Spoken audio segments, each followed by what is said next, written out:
Hey everyone, welcome to the Chilling Hour, where the stories never let you sleep. My name is Evan Reed. I'm 27 years old, and what I'm about to tell you is something I've never been able to push out of my mind, not even for a single night. I used to think being home alone was normal, almost comforting. Silence, space, and the chance to clear my head. But the night I'm about to describe, it ruined that peace forever. It happened 3 years ago, in the fall, when I was living in a quiet neighborhood in Eugene, Oregon. The kind of place where every house looks the same, every lawn is neatly trimmed, and every neighbor waves but doesn't actually talk to you. It always felt safe. Too safe, maybe. Safe enough that when my roommates left for a weekend road trip, I told them I'd stay home and catch up on some work. In hindsight, I should have gone with them. God, I should have gone. The first strange thing happened around 8:30 p.m. I was in the living room finishing dinner when the hallway light, one of those motion sensor ones we installed after someone tried to break into cars down the block, switched on. It was sharp and sudden, cutting through the dark like a warning. We don't have pets. I was alone. I remember freezing with my fork halfway to my mouth. I leaned over the side of the couch to get a better look down the hallway. Nothing. Just the empty, shadowy corridor leading toward the bedrooms. I tried to laugh it off. Old wiring? Maybe? A glitch? Motion sensors sometimes act up. That's what I told myself. But my heart was beating faster, and something cold crept across the back of my neck. I shook it off and went to wash my plate. When I turned on the faucet, I heard something. A soft, rhythmic tapping. At first, I thought it was the pipes or the water hitting the pan. But then I realized it wasn't coming from the sink. It was coming from the hallway. 3 soft taps, a pause. 3 more, a little quicker. I stood very still, holding my breath. My mind raced through every logical explanation. A neighbor, the heater expanding, maybe something falling. But the taps were too deliberate, too controlled. Hello? I called out, even though I hated myself for doing it. Nothing. The tapping stopped. I walked slowly toward the hallway, gripping the closest thing I could use as a weapon, a metal spatula. The house felt different somehow. Like the air had thickened, heavy and waiting. The sensor light was still on, which meant something had triggered it. I stepped into the hall, looked left, then right. The tapping sound returned. Only this time, it was coming from my bedroom. I swear my entire body went cold. My room was at the end of the hall, the door halfway open. A faint sliver of darkness stared back at me, like a mouth waiting to swallow something. Nope, I muttered and backed away. I went straight to the living room and grabbed my phone to call the police. But before I could dial, I heard the unmistakable sound of someone slowly dragging their fingertips across my bedroom door. Scratched. Slow. Testing. The doorknob clicked. I swear on my life, I saw the shadow of a hand through the crack at the bottom of the door, the silhouette shifting like someone was crouched down on the other side. I grabbed my keys and bolted outside without even putting on shoes. I ran across the street to my neighbor's porch and banged on their door until they answered. When the police arrived, they searched the whole house. Every room, every closet, every window and door. All locked. No signs of forced entry. No footprints, no fingerprints. When they checked my bedroom, everything looked normal. Except for one thing. There were scratches on the inside of my closet door. Long, jagged ones. Like someone or something had raked their nails down the wood from the inside. The officers said it was probably an animal that somehow got in. A raccoon, maybe. Something scared and trying to get out. But raccoons don't open doorknobs. They don't drag their fingers across your walls. And they definitely don't hide in your closet, waiting. That night, I slept at a hotel. When I returned home the next day to gather some things, I found something on my bedroom floor. Something the cops must have missed. A small torn piece of paper, folded 3 times. On the inside written in messy, shaky handwriting. I watched you sleep last night. You didn't see me. But I saw you. I moved out a week later. You'd think that would be the end of it. But it wasn't. A month after I settled into a new apartment across town, I started noticing that same tapping sound again. Soft, repetitive, deliberate. It would come from my bathroom, or my bedroom door, or the back of my closet at random hours of the night. Tap, tap, tap. The worst moment, though, the moment that confirms I wasn't imagining any of it, happened 6 months later. I had just come home from a late shift. I tossed my keys on the table, kicked off my shoes, and walked into the bedroom. My closet door was slightly open. I never leave it open. Pinned to the inside of the door was another piece of paper. You moved, but I didn't. I left the apartment that same night and never went back. The police found nothing again. They always find nothing. I don't think what I'm dealing with is something they can find. I live with my brother now. I sleep with the lights on. I lock my door even when I'm awake. But sometimes, in the middle of the night, I swear I still hear it. That slow tapping, that patient scratching, that quiet promise from the dark. Tap, tap, tap. Every time it happens, I remind myself. Doors don't open themselves, closets don't breathe, and shadows don't watch you unless something inside them does. So if you're ever home alone and you hear something tapping in the hallway, don't ignore it. Because if it follows you once, it'll follow you again. Story the end. Story number 2. My name is Daniel Mercer, and I'm 27 years old. Everything I'm about to tell you happened 10 years ago when I was 17, old enough to be trusted home alone, but still young enough to believe ghosts only lived in movies. I know better now. God, I wish I didn't. It was the summer of 2012, one of those humid July evenings in northern Pennsylvania when the sky looks bruised purple before sunset. My parents were out celebrating their anniversary, leaving me with a freezer pizza, a stack of DVDs, and strict instructions not to burn the house down. Typical American small-town stuff. Our house sat at the end of a long gravel road near the woods. Not isolated, but quiet enough that every sound carried: crickets, passing cars, the hum of porch lights. I'd grown up in that place, played in those woods, slept in the same upstairs bedroom since I was 5. There wasn't a square foot of that house I didn't know by heart. Or at least I thought so. I was about 30 minutes into my movie when the house made a noise I couldn't place. A single, sharp knock, not the door, not the walls, more like the sound of something falling upstairs. I paused the movie. Silence. I told myself it was nothing. Old houses settle, pipes shift. Something in my room probably slid off my dresser. But when I pressed play again, I couldn't focus. My ears strained for any other sound.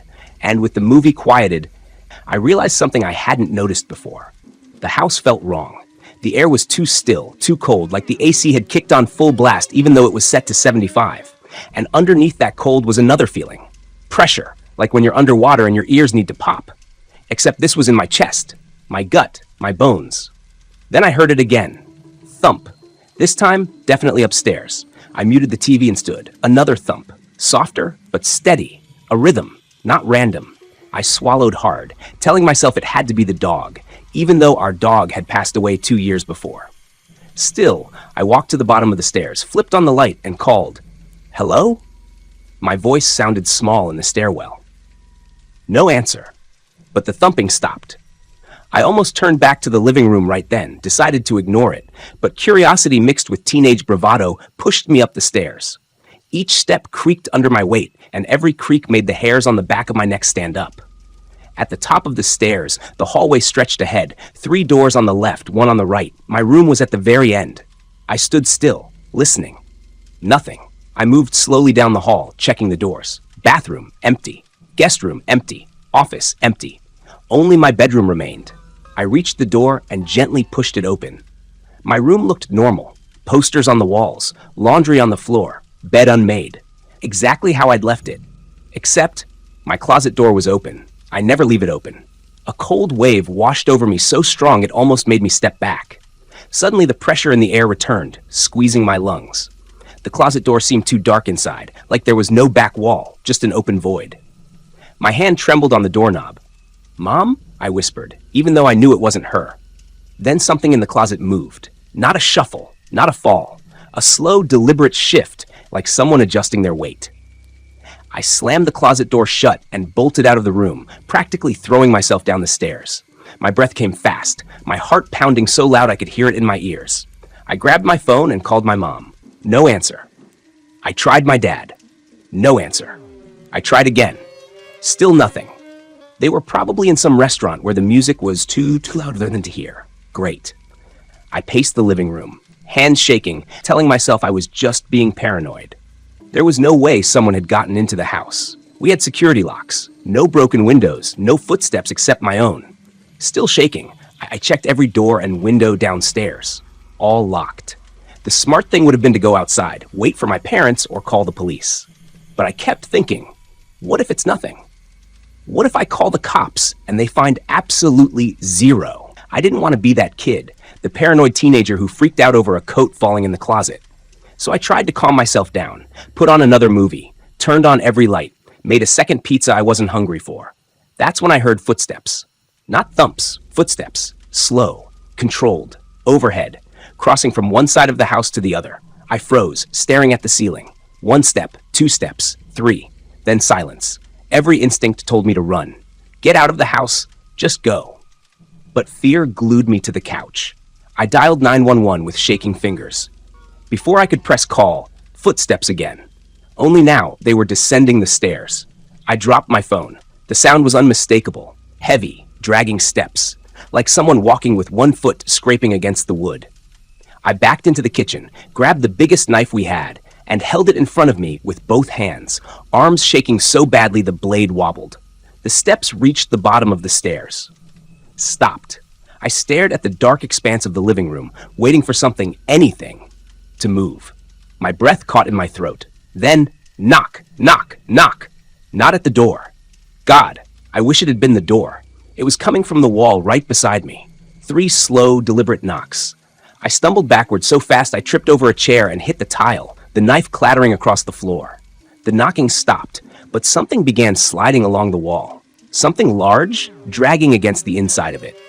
My chest tightened. Something was in the walls. I scrambled to my feet, grabbed my phone, and ran out the back door, not stopping until I reached the center of the yard. The air outside was warm, humid, full of mosquito buzzes and the hum of the neighbor's AC. Normal. Safe. The house loomed behind me like a giant watching me. I finally pressed call. The dispatcher answered immediately. I told her everything. The footsteps, the closet, the knocking in the walls. I must have sounded hysterical, but she stayed calm and told me officers were on the way. I watched the house the entire time, expecting to see someone emerge, but nothing did. When the police arrived, they searched everything. Every room, every closet, the attic, the crawl space, the basement, the yard. They found nothing. No intruder. No signs of forced entry. No damage to the walls. One officer suggested maybe it was a raccoon in the attic.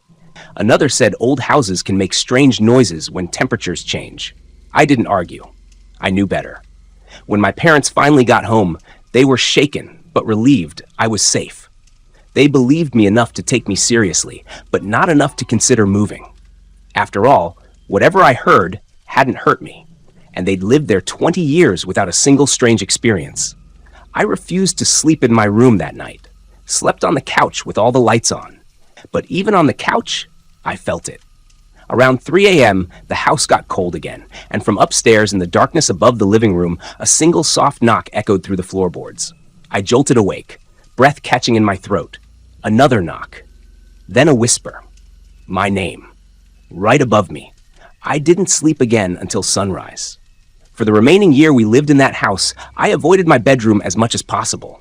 Slept downstairs or in the guest room. My parents thought I was just being dramatic, but something in that house watched me every night. On my last night before leaving for college, I walked upstairs one last time to grab some packed boxes. For a moment, the house felt normal, quiet, warm, familiar. But when I entered my old room, the closet door, locked since that night, was slightly open again. Inside, taped to the back wall, was a scrap of paper I'd never seen before. In thick, jagged handwriting, it said, I wasn't in the closet. I was behind you. I dropped everything and ran out of that house without looking back. My parents sold it a few years later to a family from out of state. I never told them what happened. Never warned them. Sometimes, late at night when I can't sleep, I wonder if the new owners hear knocks in the walls, or footsteps across the floor, or if their closet door opens on its own. I wonder if whatever was in that house stayed behind, or if it followed me. Because sometimes, even now, in my apartment miles away, I still wake up in the middle of the night to that same cold pressure pressing on my chest. And every once in a while, I hear someone slowly dragging their foot across the floor outside my bedroom door. Story the end. Story number 3. My name is Evan Rourke, and I'm 27 years old. I never expected to tell this story out loud again, but people keep asking why I moved across the country, why I don't sleep well, why I leave every light on at night, and why I never ever stay home alone anymore. If you really want to know, then here it is. This is what happened to me in the fall of 2019, in a quiet American suburb outside Columbus, Ohio, and it was the last night I spent inside that house. I grew up in that neighborhood. I knew every crack in the sidewalk, every leaning mailbox, every porch light that flickered like it was about to die. When my parents retired and moved to Arizona, they let me stay in our old house. It was familiar, and at the time I needed familiarity. My long-term relationship had ended, my job was draining, and everything in my life felt unstable. The house, our old two-story colonial with its creaking floors and thin walls, was the only place that still felt like home. I had lived alone there for almost 2 years, and nothing strange had ever happened. The house wasn't haunted. Nobody had died there. No tragic backstory. Just a regular American home in a quiet, safe cul-de-sac with trimmed lawns and neighbors who waved too enthusiastically. That's what makes what happened so disturbing. There was no reason, no explanation for any of it. The night it started, I had just gotten home from a late shift. It was cold, the kind of mid-October chill that makes the air feel thin. I remember the smell of wet leaves clinging to my shoes as I stepped inside. I locked the front door behind me, tossed my keys into the bowl by the entryway, and stood there listening. The house was silent. Too silent. It felt expectant, like someone holding their breath. I shook it off, blaming exhaustion. I went to the kitchen, microwaved leftovers, and carried my plate to the living room. I'd been rewatching old late 90s sitcoms as background noise, so I put one on and sank into the couch. For about an hour, everything was normal, until the commercial break. That's when I heard it. A sound from upstairs, a single, slow footstep. I muted the TV immediately. Silence. I stared up at the ceiling. My bedroom was directly above the living room. That step had been inside my room, or right outside it. But I knew I was alone in the house. I had checked every door and window out of habit. Nothing was open. I waited. Another step. This one softer, but unmistakable. I stood up so fast, spilled food onto the rug. A part of my brain fought to rationalize it. Houses settle. Wood contracts in cold weather. That's all it was. Except this house had been settling my entire life, and I knew every groan and pop it made. These were footsteps, weight shifting, boards bending. Someone was upstairs. I grabbed the closest thing that could be used as a weapon, a metal fireplace poker, and crept toward the staircase. The house was so quiet, I could hear my own pulse. When I put my foot on the first stair, the wood squeaked loudly. I froze. The noise seemed to echo up into the darkness above me. I held my breath and listened. A door clicked shut. Not slammed, not swung. Just a soft, controlled click, like someone trying not to be heard. My bedroom door. Every muscle in my body tensed. I cleared the stairs slowly, gripping the poker so tightly my hand ached. When I reached the top, the air felt colder. Not just cooler, colder, almost like the hallway was inhaling warmth instead of losing it. I stood at the end of the hall facing my room. The door was closed. I never closed that door.